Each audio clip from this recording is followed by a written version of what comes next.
So, looking at 2017, I'm rethinking some things, and I tend to do this every once in a while, kind of clean the slate, start over, recalibrate myself, thinking about, what am I going to do different, what am I going to do new, what worked, what didn't, and I have all sorts of thoughts about that. So, with Church Online, it's always changing, always moving forward.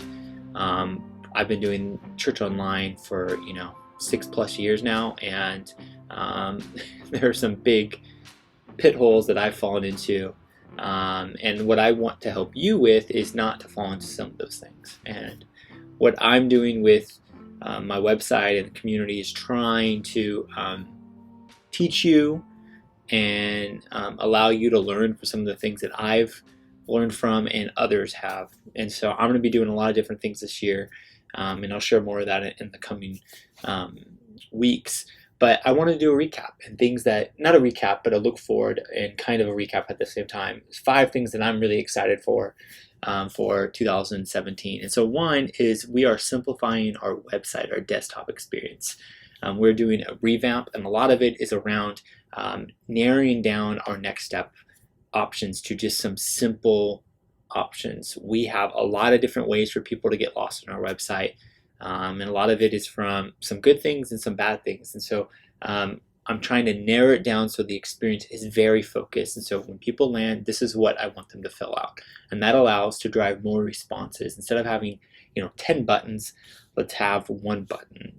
And we are working on that. The other thing is we're doing some things of at the end of our video is recommending content, and the idea is kind of like a Netflix queue. It stops and then it recommends, start in 10 seconds. We're doing some of those things, and we're going to be prioritizing that experience as kind of one of our next step and response items every week. So when a service ends, it will auto recommend something else.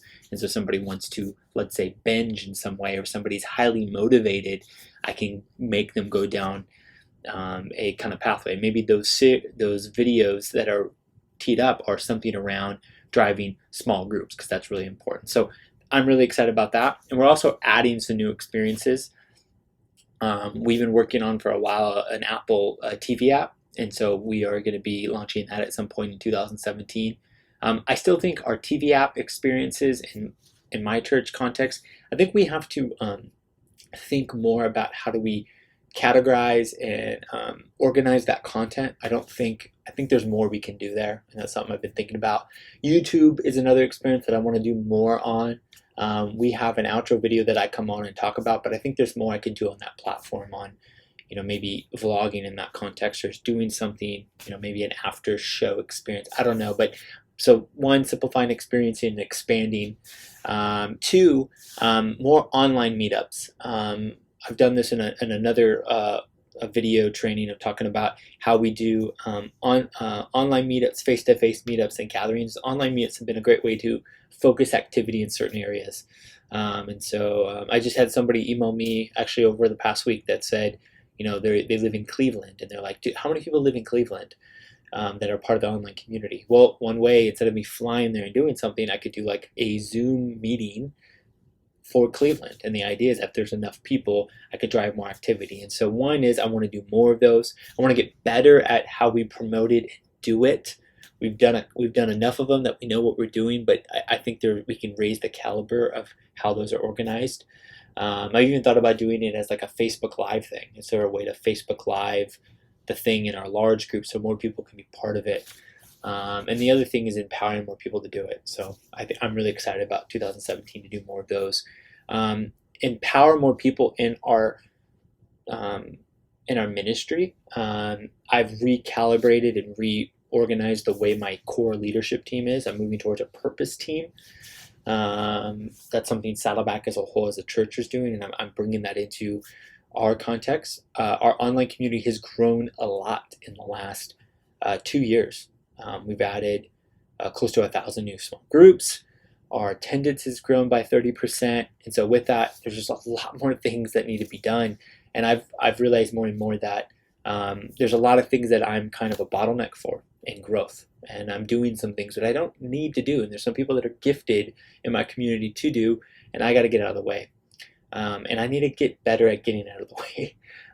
Peter Drucker talks about this idea that in a human's lifetime, you have 7 different skeleton structures, and the idea is you're always shedding, bone, because your skeleton structure is always growing and changing. And the same thing as an organization, or an organism, however you want to classify your church, is that your structure needs to change. You're not going to be structurally set up the same way as your church is at 50 people or 300 or 500 or 1,000, 20,000. The same thing with your ministry.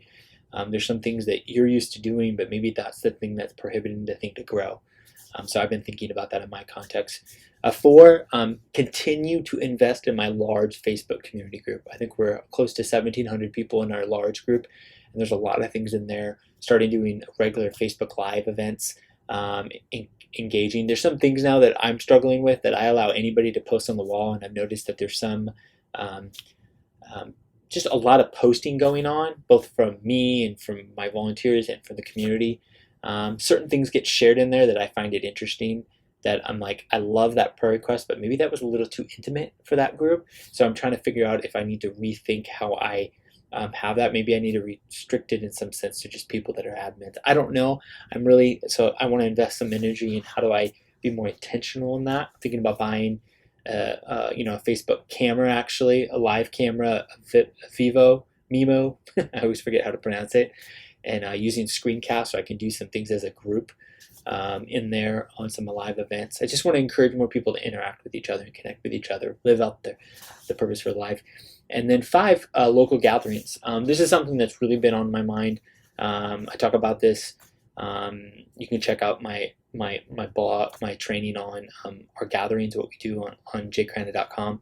But the gatherings is that there's enough people. I've done some kind of online meetup. I've done a local meetup where I've flown there or driven there, and now there's enough people, like, let's say 50 people. I've done some event where I've hosted like a light service, and I get 75 people in there, and I'm trying to figure out how do I foster and grow that. And there's some things in our context, just to be honest, like things I'm trying to figure out as a church. How do we do this?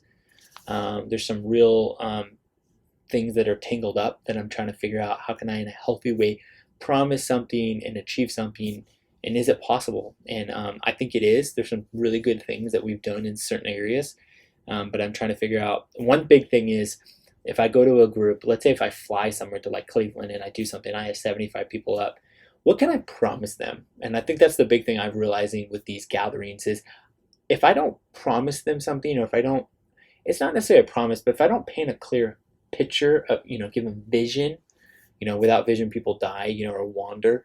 And that idea is that I've experimented a lot in the last year, but a lot of it is I haven't been clear, because I don't know if like Saddleback can do this, or if we're ready to do this, or even if it makes sense in our context. So for example, in one of our areas in San Francisco, we've gotten it up to 100 people, but I don't know how long can I keep somebody in that stage. And so I'm wrestling with some of those things and trying to go back to the books of like, okay, here's what we can do. We can do this, and we can't do this.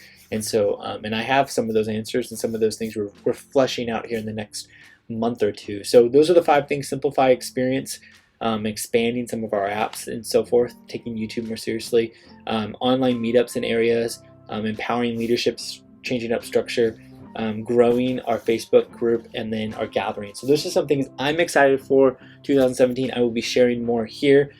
What are you excited for? What are some things you're thinking about for Church Online that you're wanting? Maybe something I can expand more on, and maybe we could talk more about it. There's so many churches doing so many good things. Praying for your church. Take online seriously. Don't just do online, but move people online to offline.